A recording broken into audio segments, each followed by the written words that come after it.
Welcome to the McFeely Mess Podcast at Inforum.com. In-depth conversations and opinion covering a variety of topics from the world of news, sports, and more. Here's Mike McFeely.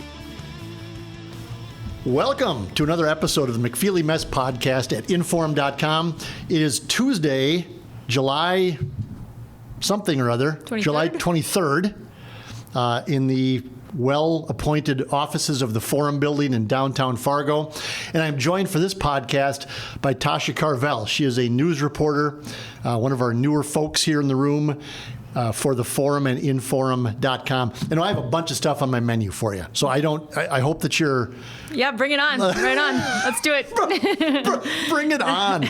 Okay.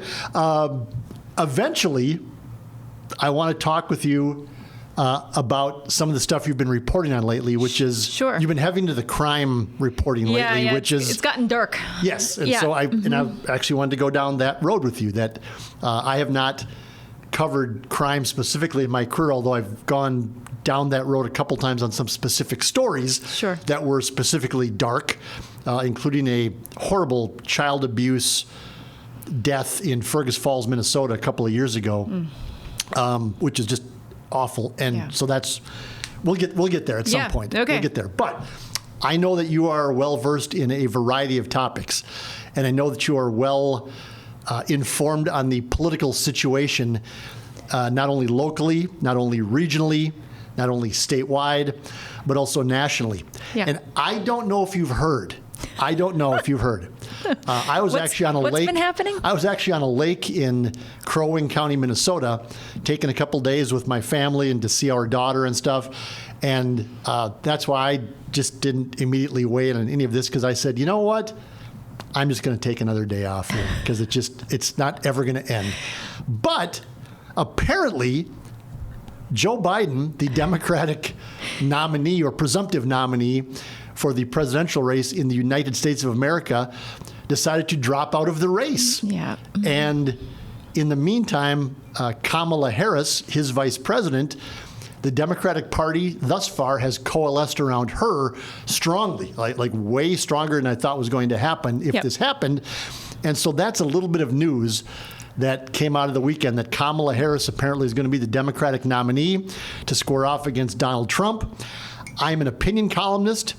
I have strong opinions that I share in my writing, on my social media feed, on this podcast, on Joel Heitkamp's radio show, on KFGO when I go on there. So that's my business.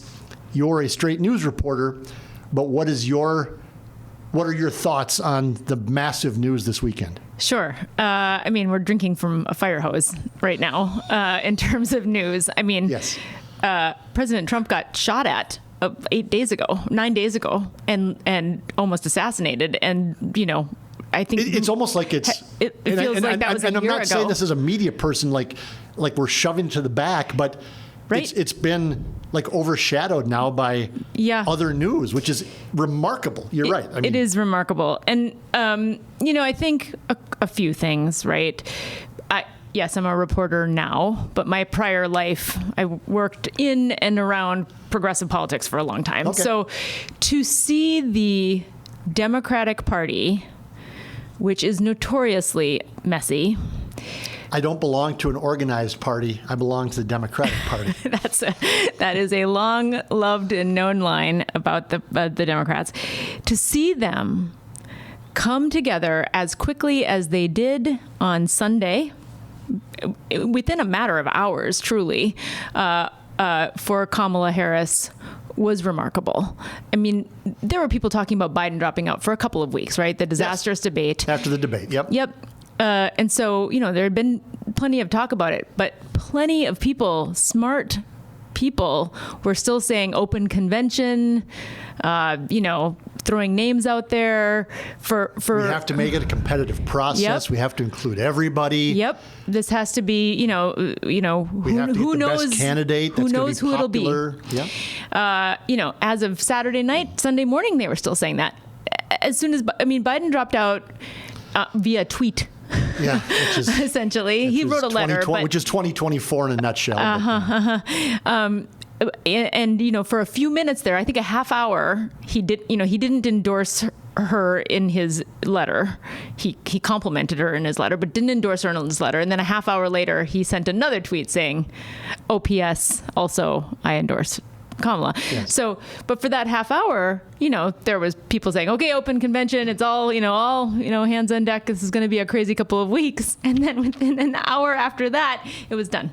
Yeah, I mean, the floodgates just Essentially. opened. I mean, and we knew that he was going to endorse her because he had to, in a sense, because she was his vice president, right? I think so. I don't think it was a 100% given. I think okay, they were, I don't think it was 100% given, but Okay. I think it was 100% the right thing to do, but yeah. But more importantly than his endorsement matters, obviously, a lot. Yep. But to me, more importantly than that was just the flood of endorsements and support from every wing, if you will, of the Democratic Party Yes. that got behind Kamala Harris. Because the question was going to be was, are the far progressive wing of the AOC wing of the squad. Right. Are they going to get behind Kamala because they have not always been happy with Joe Biden and they want their say? And that's the way political parties work. Yep. Everybody gets, it's a big tent. But that wing said, "Yep, she's our candidate. Let's do this." The more traditional moderate wing of the party said, "Absolutely, she's our candidate." The Tina Smiths, the Tim Walzes, everybody in the Democratic Party essentially within 24 hours to 48 hours came out in favor of Kamala Harris, which is, if you're a Democrat and you're looking for hope, and this is still not, Donald Trump can still easily win this election and still easily perhaps win in a landslide electorally if all the swing states go to him. But if you're a Democrat looking for hope, aside from the fact that now the age issue is off the table and you have a much younger, much more vibrant, much more vital, much better able to communicate her policies and feelings and punch back a little bit at her opposition. Besides that, you could look to France recently. Yeah, sure. And right. The and defeat England of real actual recently. fascism. Right. Because, Yeah. Literally, Marine Le Pen, and this is going deep in the political weeds, but I'm a nerd that reads way too much. But the pundits, for what we're worth, were saying for weeks that the fascists were going to take over in France. Yep. That the center-left party was a mess. They couldn't come together. They're just a disaster. If you've heard this before, stop me, for another center-left party in another part of the world. They're not going to be able to come together. But they did. And they wiped out the fascists in France. Yep. And so It's in a stunning moment, truly. Yes, because that was not preordained by any means. Everybody had given Marine Le Pen and her weirdo, wacko, dangerous party. They were going to take over the prime ministership. They were going to take over the government in France. And people are going, "Oh my God." My point is that the center-left party and the progressives and everybody left of center, and maybe even some moderates on the right, got together and crushed the fascists in France. If you want to draw a parallel, early on, we're way early in this process, even though it's only 15 weeks to the election, there's some of that going on in the Democratic Party right now, that they said, yeah, Biden maybe wasn't the guy, but by God, we're not going to fight anymore, and we're all going to get together behind this candidate. If she wins, great. If she loses, horrible, but we're going to get behind her and not have any infighting. Yeah, for sure. I mean, in 2020, when Kamala ran for president, she, didn't even make it, I think, past the Iowa caucuses. I mean, she was a very early out. But one of her problems was that she was seen, she just had zero support on the left. She was seen as a cop. Kamala as a cop. She was a prosecutor. Right. The way that she got into the political world was she was a prosecutor in Alameda County, and then I believe she's the Attorney General in California, and the United States Senator. But she gained her chops by being a prosecutor. Right. So there's a famous meme of her, in a police hat and sunglasses, and it was used against her at the time.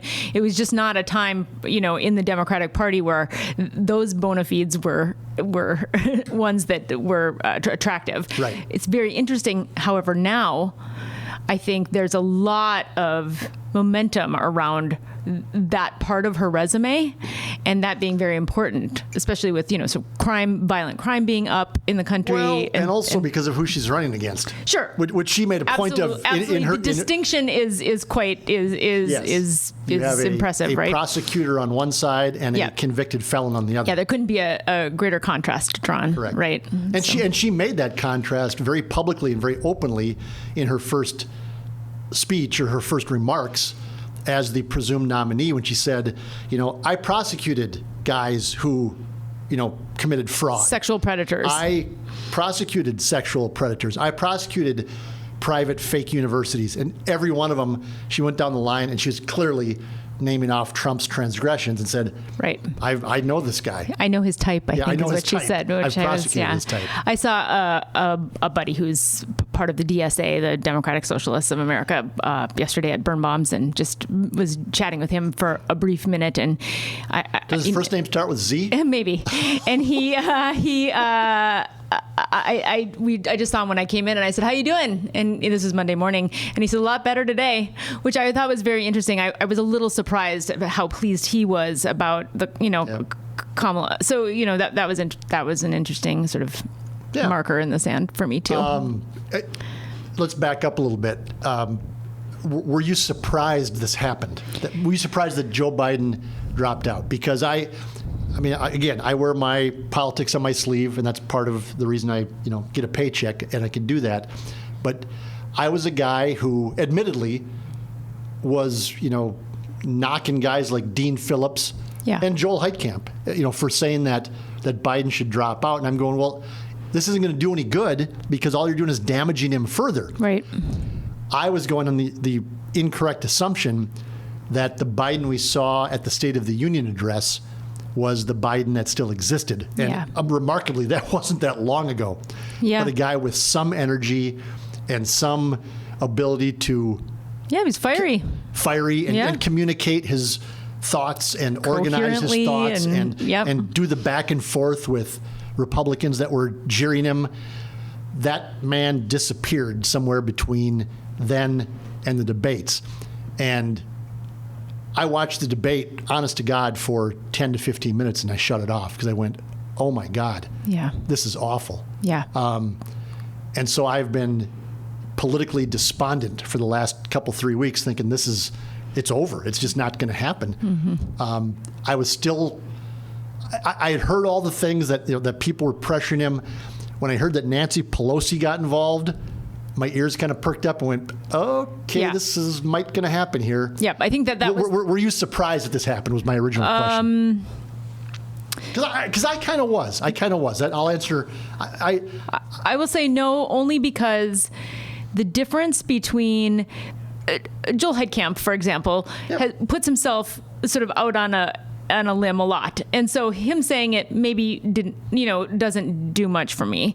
But it was the traditional sort of progressives and Democrats in it, like just sort of out there in social media land being concerned that was a little different to me. Like, these are people who are going to stay the course, as they're not they are progressive people, but they are conservative when it comes to, we got to stay the course. Course. And for those kinds of folks, from all the way from some of my friends who are sort of wired in at the highest levels politically to my friends who pay just the slightest amount of attention but are, sort of good Democrats or whatever, the unanimity within which these people were saying he's got to drop out, made it feel a little different to me than just sort of the Joel Heitkamps of the world saying it. Yeah, well, and the story between Joel and I is that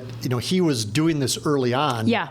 And I went on his show, and we just sort of spun off. And I said, "Well, what are you doing?" Yeah. I said, why are you damaging? Right. And Joel, to his credit, thought about it and said, "You know what? If he's going to be the nominee, then Democrats have to support him." After the debate, Joel very quickly and correctly said he's got to drop out. This is just awful. You can't have this. But I'd been hearing enough things behind the scenes that there were others in Joe Biden's family involved that perhaps like the trappings of the Oval Office and like the lifestyle. It's hard to know, right? And that's what I mean. And I don't know. But Hunter Biden was also said to have dug in his heels. Yeah. And that's one where people kind of went, I mean, do we want him making decisions here? I also it's easy to say, they liked the, lifestyle or whatever, perhaps. However, I also think that family in particular is so loyal. Loyalty is so sort of ingrained in their thing, and the chip on their shoulder is also big, right? They didn't come from money. They didn't come from, so I think that those sort of elements also were factoring in there. Sure. So I don't think it was just they liked power or whatever, and pretty clearly that's not what was happening. I mean, sort of what happened when Joe Biden bowed out was this sort of remarkable moment that I think a lot of people didn't even know how to explain. Yeah. It was a person giving up power, really, truly. Which again, and this is, either side is going to spin it the way they want to spin it. And obviously the Republicans now are just so bad. But now this is a coup now, but whatever. Yeah, or maybe he's not alive. Yeah, that was, I saw that he's actually dead now. It's just so, one of my favorites. Just so ridiculous. But what the Democrats said and were saying was, I mean, this is in the tradition of George Washington, that, George Washington could have kept being elected and could have kept going on, but he set the tradition that 2 terms is, obviously Joe Biden's only going to be a 1 term, but the point is, the parallel is that George Washington willingly gave up power and gave up the position, and that's what Joe Biden did. And so it's, I'm a big Joe Biden guy. I like his policies. I like the man. I've actually met the man. But the legacy part of it, too, is something that had to be talked about. I mean, because for sure, as I was freaking out the last 3 weeks, if Donald Trump wins and all of his minions take over the federal government, we're going down a dark, dark road. And Joe Biden could not be that guy that gave them that. That to me was very important. Yeah. You talked a little bit about, sort of the difference between Saturday, where you were at headspace wise on Saturday versus where you were at headspace wise yesterday morning, for example.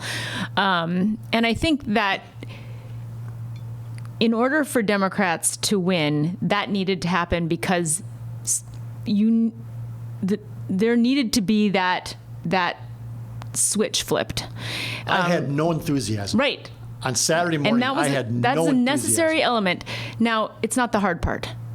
The hard part is convincing swing voters and people like that but galvanizing the base in the way that it happened. Yep. I feel like that it was such a massive sort of moment, and somebody called it a political D-Day on Sunday, which I thought was a very sort of apt way to describe it, because it changed everything. It changed everything in such a dramatic way. So again, I think Democrats are well within their rights to be taking a victory lap and feeling great right now.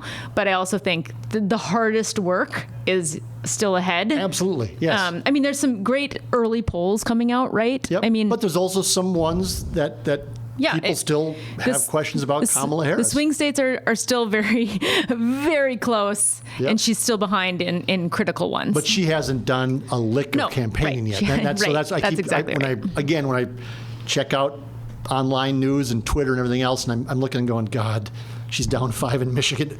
She hasn't even been to Michigan. She hasn't. Many people maybe don't even know her that well. Yeah, well, and I feel like the Republicans don't even know her very well. I mean, the fumbling that they've done in the first couple of days, sort of messaging around her has been interesting. I mean, J.D. Vance saying that she's like a childless cat lady. Yeah, a weird cat lady who's miserable in her own life. And childless, which is especially interesting given that she does have 2 stepchildren. I mean, so, be careful, who you're making angry out there, because, people, there's a lot of step parents who are very much core caregivers in their Absolutely. in their children's those children's lives. So it's just it seems very, and also, I mean, this point was made too, which I love, is what President Pryor had born a child.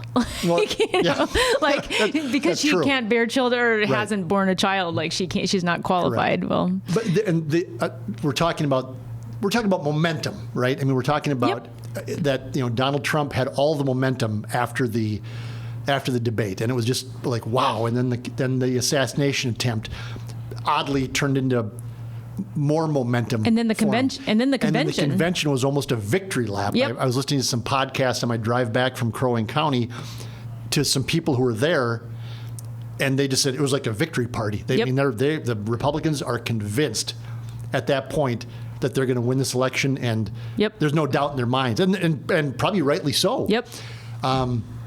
But you're talking about momentum, and so now there are questions from the Republicans whether J.D. Vance is the right guy. And for whatever rumors are worth in the political world, there's talk that maybe J.D. Vance needs to be dropped off the ticket and he's to pick up some, Trump is said to be unhappy now with J.D. Vance because by picking J.D. Vance, they thought we are just going to shove it up the Democrats' ass. We are going to just totally It was a cocky move. 1,000% Trump MAGA. Yep. And he's going to be my heir apparent, and he's going to get out there and punch and denigrate women and denigrate minorities and denigrate immigrants, and we're just going to double down on Trump being an asshole. Yeah, kind of interesting play for swing states, though. That seemed, even with how far they were ahead, if you're trying to reach swing voters, that did not feel like doubling down on MAGA did not feel right. Right. To me. And so my point, you're right. So the point is, it's like they had all the momentum. They had all the momentum, and now they're even questioning the vice president's choice. And now they're going, less than a week after it's happened. What if they pick Mark Kelly from Arizona, or they pick Josh Shapiro from Pennsylvania? Mm-hmm. They're going to eat Vance alive in a debate, because J.D. Vance clearly, when he tried to make the joke about, I drank a Mountain Dew, so I'm a racist, and even the MAGA crowd was going, what? Yeah, like this odd smattering, and he's just not good on his feet. Yeah, it was his first few rallies have not been not impressed. Well. Right. And so, so you combine the fact that the assassination attempt now is sort of in the background of the presidential race, and people are questioning J.D. Vance. I saw somebody say that Trump needs to carry J.D. Vance to term. Yeah, I saw that too. And so it's an interesting dynamic. And the way things have gone in the world since like 2015, you're talking about drinking from a fire hose the last few weeks for America or for news reporters. I'd say we've been drinking from a fire hose for like 8 years now. Yeah, I think that's fair. America has been just like, wow. And so it's July, what did we say, 23rd today? On July 28th, who knows what's going to happen? So I'm not a betting woman, but I am definitely not placing any bets right now because I just feel like there's zero predictive. I mean, anybody's predictions are bad. Right. Yep. It's just insanity. That said, who do you think her vice president should be? You got to win Pennsylvania. Mm-hmm. It'd be nice to win Arizona, but you got to win Pennsylvania. So I've been thinking about this. Who is she trying to win over in Pennsylvania? She's trying to win over swing voters, suburban, Philly and Pittsburgh suburbs and things like that. So, suburban women. Right. So doesn't Tim Walz do that?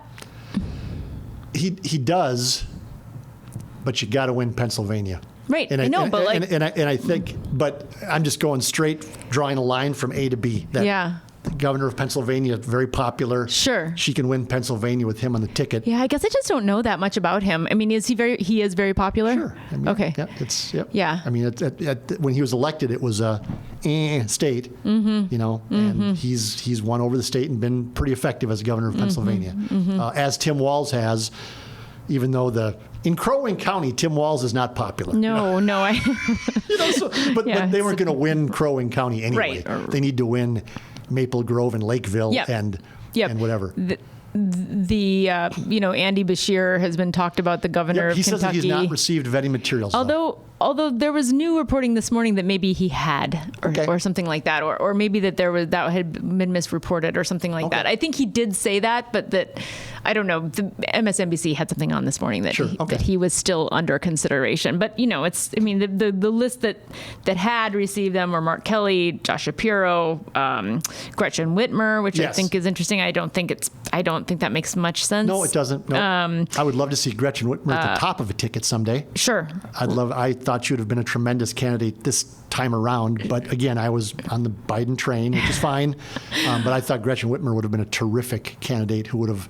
She says she's staying in Michigan. The floor with Donald Trump nationally. Yeah. Roy Cooper. Roy Cooper, North Carolina is an interesting one. Mm-hmm. And Pritzker, which I thought was interesting. That he's got vetting materials, who's the governor of Illinois. But I thought that was an odd one. But, Pete Buttigieg got left off that list. I don't think he should have been left off that list, but he was. Super unbelievable communicator. The messaging. Incredibly messaging. He's the best smart messenger out there right now. Unbelievable. Yep. How good he is. Yeah. Aaron Sorkin thought Mitt Romney should be our Yeah, we don't need to talk about stupidity. That was dumb. That was just dumb. We don't need to talk about that. That's a TV guy trying to be smarter than everybody else. Yeah, Hollywood, it turns out, doesn't really translate. You had a good TV show, a nice run for you, but I don't think Mitt Romney's going to be on a Democratic ticket, nor should he be. Nor would he want to be, probably. But I got to go back in time again. And this explains, this is all me talking personally, but I was angry after the debate. I was angry at who? At the people around Joe Biden who knew what was going on. Yeah. I was pissed. Yeah. Because I felt like I was deceived. And I generally trust Democrats to do the right thing. I know it's politics. I know it's all bullshit. I know. I get it. I don't get it, but I get it. There's dirty shit that happens in politics. I get it. But I thought that they were not hiding the situation as much as they obviously were. And there were signs, Biden was not out in public a lot, didn't do a lot of press conferences. But I thought, well, whatever, he doesn't need to. Yeah, and there were little moments, like, at the D-Day ceremony or in France, there were moments. But yeah, right. Angry that I thought, so they protected him to the point that he is going to lose this because they didn't want to tell the public or tell him that it was time to step down and end this thing. So I was angry at the people around Biden and the people who knew better. Phillips came out and said it. Dean Phillips came out and said it. I trashed him. So, maybe I'm as dumb as a box of rocks myself. But, if the White House staff, if they weren't going to the media and saying, hey, he's not there. Yeah, and then there was a doubling down afterward too. Yes, which was I think a real misjudgment probably by the White House insiders, because I think they misjudged the anger that you're talking about. Yes. And I don't think they didn't realize how infuriated people were and blindsided. People do not like to be blindsided. No, correct. That was the problem. Yeah. Right? I had a friend of mine who did not watch the debate. He was doing something else that night, and I texted him and said, "Oh my God!" And he's like, "I'm not watching." He goes, "What?" And I'm like, "Oh my God!" I go, "You don't even wow." And he's like, whatever. I don't, come on. Can't be that bad. Can't be that bad, right? I go, I don't think you understand what we're watching here. He's like, still not voting for Trump, and blah, blah, blah. It's like, yeah, but you need to watch it when you get home from the event you're at, because this changed the whole game here. Yeah. And I talked to him yesterday, and he said, I was right. Yep, wow. Turns out that and so now he's all in on Kamala, and he's pretty excited. Yeah, in part, a big part of politics, as you know better than I, is money. And she raised in 24 hours $81 million. And that was from small donors. That was Act Blue only. Yes. So that was, this is an important distinction. She actually raised over $200 million yes. in those 24, maybe 36 hours. Yes. Because there was also some super PAC money that came in, right? Yep. So, and there was a special note there, 60% yes. of those Act Blue donors, it was their first contribution ever. Yep. So that is huge. Which is wild. Really, truly, I was in political fundraising for a long time. That is an truly insane statistic. Which again tells you that people now are going, okay, this is, all right, I'm ready, let's go. Yeah. And that's important. Young people don't generally vote. We all know that. But Democrats don't need 100% of young people to vote. They need 5% of young people to vote. Is that right? I don't know. I'm making up the number. Yeah, but right. the margins are going to be so small in the swing states that any vote helps. And if you had, 5% of the young people who thought about voting but weren't going to because they're like, I'm not going to vote for Biden and these two are two old guys. And now if they go, you know what? Damn it, I'm voting because Kamala's not 100 years old. Right. And Donald Trump is a cranky old man at the end of the bar talking to himself. That's right. So the margins are going to be so small. Biden won the presidency in 2020 by a total of 40,000 votes in Michigan, Pennsylvania, and Wisconsin. Yep. That's how small the margin was. Tens of thousands of voters made the difference. Yes. Yep. And so that's why Not I'm hundreds saying, of thousands. That's why I'm saying you don't need 100% of the youth to come out and vote. Sure. You need a small percentage to come out and vote. And you need the, and I don't want to do this, but the suburban mom, I keep saying that, in Atlanta, to look at Donald Trump and J.D. Vance and go, well, that's just gross. That's just gross. And instead of voting or not voting for them or not voting at all, they vote for Kamala Harris and whoever her running mate is. Yeah, I saw somebody say that she's got this enormous sort of this unique position where she's got all the power of the incumbency behind her, but she's also completely the change candidate. She can. I heard somebody say that she was change incarnate this morning. Yep. So especially in contrast. Up until Sunday at noon, there was the talk about this race was two old white guys. Right. And one of them was clearly. Both are diminished cognitively. Yes. Let's make no mistake. Right. Donald Trump is a rambling, incoherent old man who says nothing. He looked strong. He looked strong. And that's a huge. Everything that the Republicans, from Doug Burgum to everybody, was saying Donald Trump is the strong candidate, strength. So clearly their polling was showing that Joe Biden was viewed as a weak guy and Donald Trump was strong. But Joe Biden just looked and sounded and just acted diminished. Yeah.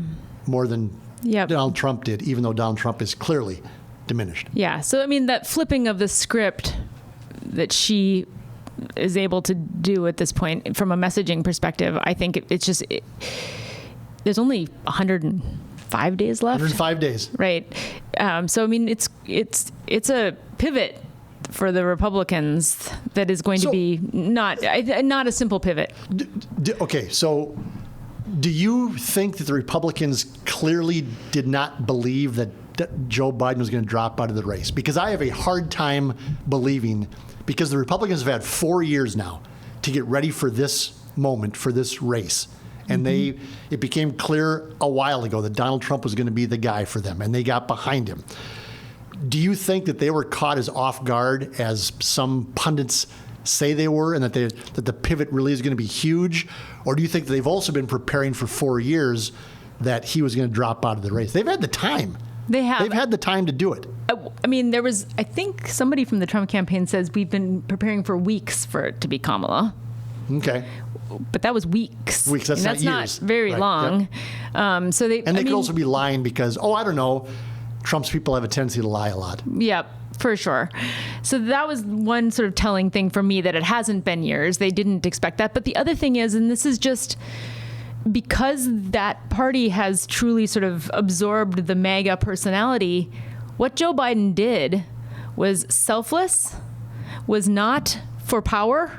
It was for the country. The good of the country. It was patriotic in the most sort of textbook definition part of the way, right? So I honestly believe that they were caught flat-footed because it didn't occur to them that somebody might actually do that. Because there's no selflessness in the modern Republican Party. Right. They've run all those people out. All the true public servants they've run out. And I have this sense that is a piece of it. Yeah. Okay. I mean, that's fair enough. The interesting thing, and I had this conversation with somebody yesterday as well, is the entire case against Biden by Republicans. They would touch sometimes on the policies. Obviously, the border was a big thing, and that's politics again. That's fair, right? And I think that in some ways Joe Biden and his team mishandled the border situation. So that's all fair in politics. Sure. But so much of what the Republicans were campaigning against was that Joe Biden was the old man. Yep. The incoherent, diminished, not capable of doing this 80-something-year-old man. What Harris did, or what Biden did, was he not only took that off the table, but he flipped the script completely, because now the old man candidate who is diminished and might not be able to finish his term and is going to be 80 years old is Donald Trump. Right. I mean, the other, Kamala Harris is 59, I think I want to say. Yep, that's exactly right. If she picks Mark Kelly or Tim Walz, that's going to be another 60-year-old, 55-year-old person. Mm-hmm. How old is Tim Walz? I was trying to think. I guess I don't know. He's got to be 60, I think. 60? Okay. Yeah, something like that. Mm-hmm. But the point is that he is much younger and much more active and much more coherent. And so all of the age-related questions now are on the Republican Party. That's all right. of them. Which, I think that's something that they maybe weren't prepared for. You can't for 4 years go, Biden's old, Biden's old, Biden's old. He can't finish his term. He's crazy. He has dementia. Yeah. You cannot be 80 and be elected president. Right. You can't be. Right. Well, okay, he's not going to be. Your guy is trying to do that now. Yep. That's right. I think that's certainly problematic. And then I also think, I don't know if there's probably a 101 that needs to happen out there about some of these memes about Kamala that are out there, the coconut tree. I don't know what I'll admit, I don't know what that's all about. Do you want to know? Yes. Okay. It's a fascinating origin story. She was speaking, I don't know where she was speaking. She was speaking to somebody, and she was talking about something her mom used to say to her. And it was, "You think you just fell out of a coconut tree?" And then she laughs about her mom's, and she kind of imitates her mom saying that. And it's a goofy thing to say, right? Yep. And then I had to write this down because I never quite remember it. But she said her mom would say to her, "You exist in the context of all in which you live and what came before you." She was trying to make a point. You didn't just plop here out of nowhere. Everything that came before you, that's part of who you are. Correct. Right? So that, anyway, it's a goofy, she says it goofy, she laughs at herself. It's a funny thing. About a year ago, I think, the RNC's the Republicans but they have a Twitter account that does opposition things. They tweeted that out to make fun of her. Mm-hmm. And in recent weeks, as Democrats have been sort of looking at Kamala a little more, somebody from the Democrat side tweeted this out and said, "This is actually sort of charming and sort of funny and goofy." And so everybody started tweeting that they were coconut tree pilled. And so that's the coconut tree. And I think it's a very important thing. But again, the RNC's sort of attacks on Biden were always old man, diminished, weak. Their attacks on Kamala have been that she laughs a lot, that she dances when a band walks by her. She dances with them. Yep. And she's a good dancer, by the way, too. Yeah, she actually can keep the rhythm and the beat. Way better than me. And I don't know if that long clip of her dancing with there's a drum line that she's dancing with. If you watch the end of it, her husband kind of comes into the frame and he's doing some kicks, and Doug is not a good dancer. Correct. He's got the little kicks going on like Elaine in Seinfeld. Yeah, kind of. So it's a very funny part of at the end where he also is joined in. But anyway, I just think that they're having a hard time their messaging is they have not figured out how to attack her. But you know where they're going to go because that's where they're going to go. Yep. And I've tweeted it out 50 times already. I mean, just the next 15 weeks are going to be nonstop racism and sexism because they can't help themselves. And Donald Trump, to his credit, as Biden was flopping around after the debate, Trump, again, they must have taped him in a room somewhere and duct tape over his mouth and over his phone because for Donald Trump was quite disciplined. And he let the narrative go he without let the stew. 100%. Right? Yep, he did. That was smart. He is not going to be able to help himself because Donald Trump cannot imagine a world in which he loses to a black woman. Cannot. I mean, that will go to his very racist, misogynistic, sexually assaulting, fraudulent core. To get beat by a white man is one thing and it's bad enough. To get beat by a black woman is going to be soul crushing for him. If it happens. But he's going to try to make sure it doesn't happen by doing what he always does and what the Republican Party, the current iteration of it, always does, which is they're going to go racist and sexist. And some of them already have. Yeah, I can't imagine another twist. I mean, the Hollywood writers need to probably step in for the next twist because what could it be? Like this, I feel like things have gone as off the rails as they can, but I also feel like Donald Trump would want another twist. The obvious one is I don't even know if they can do this. I don't either. If they can drop Vance off the ticket to gain the attention back and gain the momentum back. Yeah, right. I mean, I don't know the answer mechanically. So mechanically, yeah, right. whether the party rules allow that or and even if that. Whatever. I don't even know if that rumor is true, right? If that he's actually sort of truly, I don't know. Like thinking about getting rid of Vance. I mean, that's come from a couple of sources, but I'm not certain even if that's right. But it'd be delicious to think about from my standpoint. So I'm going with it. Saying that, yes, it is only a rumor, but I want to believe that it's true. Sure. So because I strongly dislike J.D. Vance as well. Not just politically, but probably personally if I ever met him. And that's the other thing. This is, again, what you read and what you hear, you have to sift through it in today's world. But there was a Republican consultant that I read, and I apologize, I forget the name, but he said, the fact is that so far we're seeing that voters don't like J.D. Vance, that he's just not a likable guy. He's just a... Yeah, and I don't know if this is true, but there was some sense that he was sort of the Elon Musk and Peter Thiel pick. Yeah, that they propped him up and they got in Trump's ear and said, if you want $45 million a month, you're going to pick J.D. Vance and not Doug Burgum or whomever. Right. And J.D. Vance has definitely advanced some pretty nutty... I mean, he's one of the ones that signed, very few members of Congress that signed the letter to the Health and Human Services saying they wanted a medical surveillance records on women for reproductive rights. So, menstrual surveillance and things like that. I mean... J.D.'s not a big fan of women. Yeah. Generally speaking. I mean, obviously, for his own selfish reasons, but other than that, not really concerned about the plight of women. Pretty wild. Yep. So I think we're done. I don't think I'm not going to get into what I wanted to get into with darkness. The darkness of. Well, I'll throw this question at you. And it doesn't matter. We have time.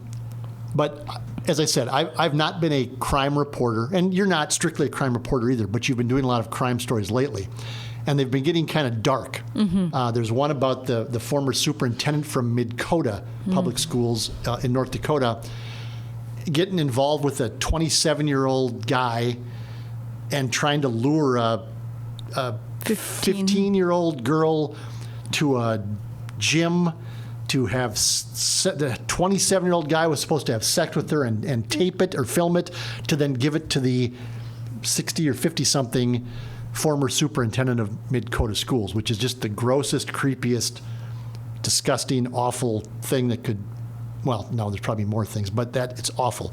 Yeah. I would get incredibly depressed if I had to cover those things because despite my outward demeanor, I'm actually sort of a sunny guy, and I kind of like the world. Yeah. And I would just having to read through crime reports and through and get the details. And some of the details, folks, don't show up in the media that are in some of these crime reports. A lot of them don't. Correct. They are Yep. just not good. And so how do you keep from just going, my God, humanity sucks? Or don't you? Well, a beer at the end of the day is always good. Alcohol, yeah. the cause of and the solution to all of the world's problems. Drinking.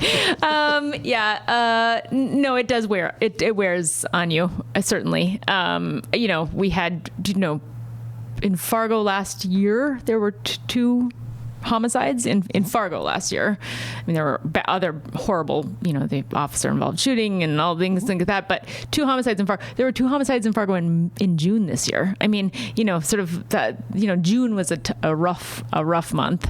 I mean, it does wear on you for sure. I mean, you sort of, it's your job, and, you take your emotions and things out of it. But the ones that kids are involved, there was a toddler who was murdered in Moorhead in March, the and child sex abuse, and the child sex abuse. I mean, trafficking and that stuff is those those people really. are I like so, the drug cases. The drug cases feel a little less emotionally, but even those, you realize people get caught up in these sort of webs of conspiracy and things like that, of drug conspiracies, and these sort of people paying bit parts, these sort of average Joes who have end up in decade in prison for very small roles and massive meth conspiracy cases and things like that. So even those get kind of dark when you end up, because I go to a lot of the hearings. But there ain't kids involved, right? No. Most of the time, you're right. That's the kids. To me, if some guy's such an idiot that he's gonna sell meth and be dumb about it and get caught doing it, sure. I mean, whatever. Sure. Go to jail, rot. Sure. Right. I don't care what happens to you. Yeah.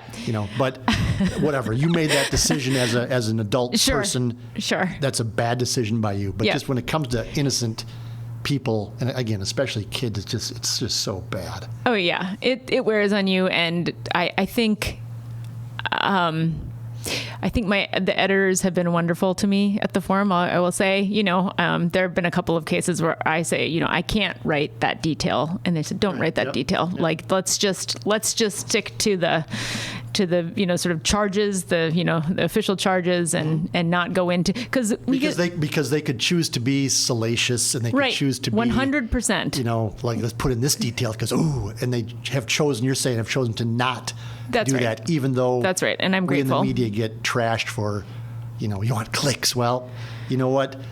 And these are public documents, by the way. So if you want to go read them yourself, you can. Sure. Some of the stuff. And I have very limited exposure to this stuff. Some of it's just like, oh my God. Yep. My God. Yep. And we don't put all that stuff in the paper. Right. That's right. And I'm grateful for that. So that's that's the saving grace most of the time. Okay. So booze and editors. Good. Thanks for asking. Tasha, thank you. Thanks for coming on. I'm glad to be here. Yep, you bet. Tasha Carvell, reporter at inforum.com. And let us remind you, if you want more reporting, more podcasting, more everything, please do consider buying a subscription to inforum.com. There's always deals going on. You can get 6 months for 99 cents or whatever just to get into it. And we like to think that once you get into it, you're not going to be able to get away from us because you'll love us so much. Thanks for listening. This has been the McFeely Mess Podcast. We'll talk again next week. Thanks for listening to the McFeely Mess Podcast at inforum.com. For more podcasts and columns, head to inforum.com and search Mike McFeely